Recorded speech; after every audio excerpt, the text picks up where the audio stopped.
Nakakita ka na ba ng ganitong uri ng sasakyan? O naranasan mo na bang sumakay rito? Siksikan, agawan, at iba't ibang tao ang gumagamit nito. Jeep. Ito ay isang uri ng sasakyan na makikita dito sa ating bansa. Makukulay at may iba't ibang disenyo ang karaniwang jeep na makikita rito.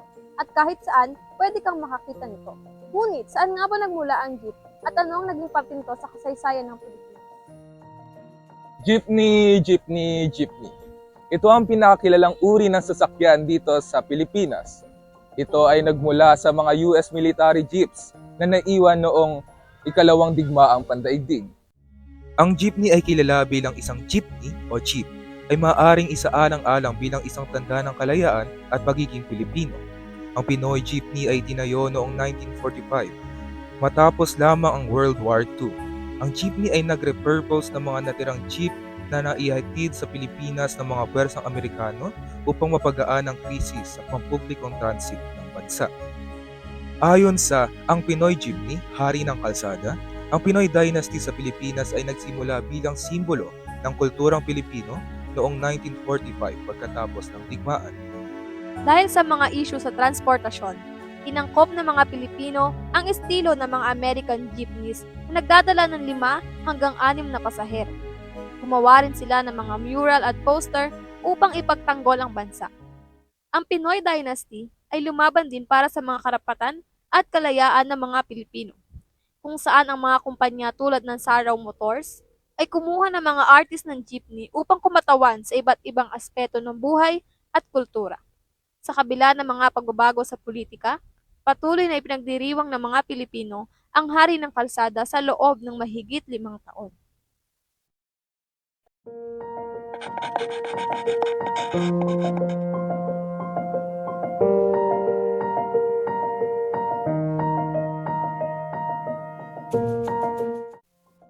Makalipas ang mahigit 70 taon na paggamit ng Filipino ng jeepney, at sa taong 2019, isang welga sa transportasyon ang sumiklab sa Maynila dahil sa mga protesta laban sa iminungkahing programa ng modernisasyon ng jeepney.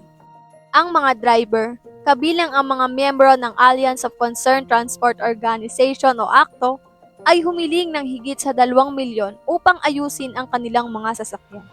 Walang ibinigay na konsultasyon ang gobyerno at sinuspinde ng ACTO ang programa. Ang welga ay nakakaapekto sa ilang mga lungsod at lalawigan kung saan pinayuhan ng kagawaran ng edukasyon ng mga lokal na otoridad na ipagpaliban ang mga klase. Magandang araw, ako si Alpha Joyce Ramos. Magandang araw, ako po si Renz Christian Tuzon. Nasa ating tabi po ngayon si... Christine Gorembalem from BSHM 1B. Para sa unang katanungan, sumasang-ayon ka ba sa pagpapatupad ng jeepney phase-out? Hindi po ako sumasang-ayon sa pagpapatupad ng jeepney phase-out kasi ano po siya, student-friendly and yun din po yung ginagamit sa karamihan po sa mga estudyante. Ginagamit po nilang transportation papuntang school. Angel. Rome po, from BSS 1A Comsci. Sa unang katanungan po, nais po namin malaman kung sumasang-ayon po ba kayo sa pagpapatupad ng jeepney phase-out? For me po, hindi po. Dahil po, since before pa po, yung jeepney is part na po siya ng culture natin and marami po yung ginagamit yung jeepney. Marami pong drivers na namamasahe po for that. Para sa akin naman, hindi kasi yun na yung nakasanayan ko and maraming mahihirapan kasi hindi naman lahat may sasakyan. Bilang estudyante, ano naman po ang magandang naidudulot sa inyo ng jeepney? Friendly budget siya and para sa mga walang sasakyan, yun yung gagamitin.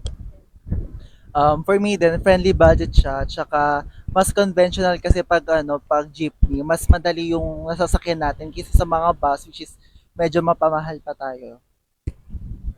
Para po sa huling katanungan, sa oras po na mapatupad ang jeepney phase-out, ano po kaya ang magiging epekto nito sa inyong mga estudyante po? For me po, kasi since galing akong Gen 3, so lagi akong gumagamit ng jeepney papunta dito sa school. So if mapatupad yung jeepney phase out, is mahirapan talaga ako sumakay and papunta dito. So I hope na hindi siya mapatupad. Para sa akin, Siyempre, mahihirapan yung mga estudyante. Like, pag pupunta ng school, siyempre, kailangan natin yung transportation na, yung makakatipid talaga. And, ayun. Ako po si July sa May Arguantero, BSHM po. Alright. Para sa unang katanungan, sumasang-ayon ka po ba sa pagpapatupad ng jeepney phase out?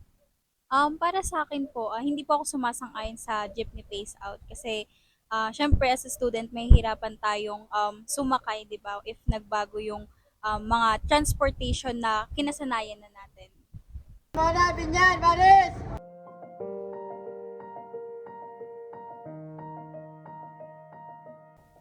Sir, ano pong pangalan niyo? Enner Garcia. Ilang taon na po kayong namamasada? Dito, baling na 9 years. Sumasang-ayon po ba kayo sa jeepney phase out? Lalong hindi. Kasi wala namang nagtutulong yung sinasabi nilang pipisot yung jeep. Ilang libo at ilang milyon na yata inaabot ng mga driver na yun. Saga ng akin lang saga ng akin. Ayaw kong pangimasukan yung iba. Kung gusto nila, ayaw. Pero pinakadabas pa rin ang traditional jeep. Kung matutupad po ba yung jeepney phase out, paano po kayo maaapektuhan nito?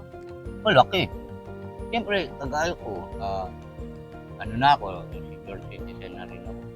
Kung bang pupunta ako sa bagong jeep na sinasabi nila, kaya ko bang i-drive yun? Saka hindi siya mukhang jeep. Kung ititingnan natin maigi, hindi kagaya ng traditional jeepney, napakababa naman. Ano man ang mabangga sa parte ng jeep na yan, yun lang ang bago. Hindi kagaya ng mga sinasabi ng phase out. Ay yung makabagong jeep na sinasabi nila, ang hirap yan. Ang hirap ng maintenance. Unang-una, sabi nga, may aircon. Okay. May aircon yung mga bago ngayon eh. Sino bang ayaw pumayag doon? Kaya rin naman gawin dito sa traditional jeep yun. At kaya rin naman gawin na maging malwan ang pagsakay ng mga pasero sa mga jeep. Ang pangalawa, at higit sa lahat, yung jeep na sinasabi nila kayang lagyan ng mga isdang tumutulo yung banyera. Yung jeep namin pwedeng lagyan ng isda na matagas yung banyera na lagi kami nagpapalinis ng jeep. Pag natatagasan ng mababaw, lalagyan ng tinapa, pati pasero, aboy tinapa. Siguro naman yun na experience nyo, no? Pagpapasok din kayo. Hindi naman natin na yung kinukontra yung pagbabago. Hindi natin kinukontra. Kasi dapat lang yung pagkaroon ng pagbabago. Kasi, lalo na sa amin, gusto rin namin matuto doon sa makabago. Hindi ibig sabihin na kami lang ang matatanda ang dapat magtuturo doon sa kabataan. Pero hindi kami natututunan sa inyo. May natuturo ninyo sa amin ng makabago. Kagaya ng mga cellphone nyo, di ko naman alaw kalikutin ng araw yan, kundi sa mga kagaya ng mga kabataan. Kaya doon sa sinasabi nyong phase out, hindi ako pabor yan. Traditional jeepney pa rin. Kung kasagsagan po ba nung issue ng jeepney phase out, may nakukuha po ba kayong tulong suporta po galing sa gobyerno? Meron din. Paano? Nung kagaya ng pandemic. Unang-una yan. Wala nga hanap buhay nun. Pero kahit pa paano, may naitulong. Hindi natin alam kung saan nila pinapukuha yung pera na yan. Basta kami tatanggap lang. Kasi masarap tumanggap eh. Pera na yan eh. Lalo kung may dumarating na pabiyaya araw-araw, lalo mo tatanggapin yan. Sino nga ayaw dyan? Lalo sa ating sa mga kapwa natin mahirap. Ewan ko lang sa inyo, kayo mga iba dyan, may pinanganak na gintong kutsara yung ginagamit, hindi, yun, swerte yun. Pero sa kagaya ng mga anak ko, lumaki din sila doon sa tulong na kinikita sa jeepney, ng mga traditional. Pero doon sa sinasabi namin, kasi hindi ko sa sinisiraan, pero ang duda ko dyan kaya lang ginagamit yung kagaya niya mga, pagdating ng araw, magiging sakuran lang dyan para makontrol ang hanap buhay sa buong bansa. Kung yung kinakain natin, nakokontrol Ultimo mga magsasaka, wala na kayo makikita dyan na dinadaanan nyo sa buong Cavite ng maraming taniman. Yun din yung finish out lahat yun. Ginawang city ang buong Cavite. Mantalang dati, nagtutuprayan ng ating kinakain. Ngayon, saan nagagaling ating kinakain? Hindi naman pwedeng araw-araw kita ka lang ng pera. di rin tayo pabor doon sa sinasabi nilang sobrang pagbabago. Kailangan din natin sundin yung kagaya nito. Ito tayo nahirati eh. Mas maganda pa rin tayo sa traditional. Na kaya namang baguhin, pagandahin, na hindi gagastos ng malaki. Yun ang masasabi. Maraming salamat. Sir, ano pong pangalan niyo? Lorenzo Magpantay. Ilang taon na po kayong namamasada ng jeepney? Bali, may 15 taon na siguro dito sa ngayon. Sumasang-ayon po ba kayo kung sakaling mapatupad po ang jeepney phase out? Eh hindi. Kasi ito na ang nakages na kung hanap buhay eh. Tapos kakaroon ka ng utang ng hindi mo naman iyo. Parang ginamit ka lang.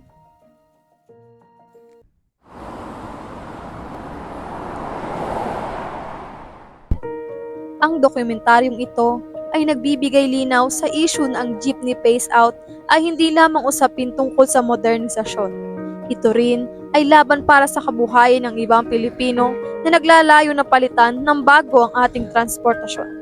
Nagdudulot ito ng pangamba sa maraming driver, operator at higit sa lahat mga pasahero. No to jeepney phase out. No to jeepney phase out. Not the jeepney phase out. No to jeepney phase out! No to jeepney phase out. No to jeepney phase out. No to jeepney phase out. No to jeepney phase out! Ang jeepney ay ang pinakakilalang uri ng sasakyan sa Pilipinas. Ngunit, ating tandaan na ito ay higit pa sa isang sasakyan.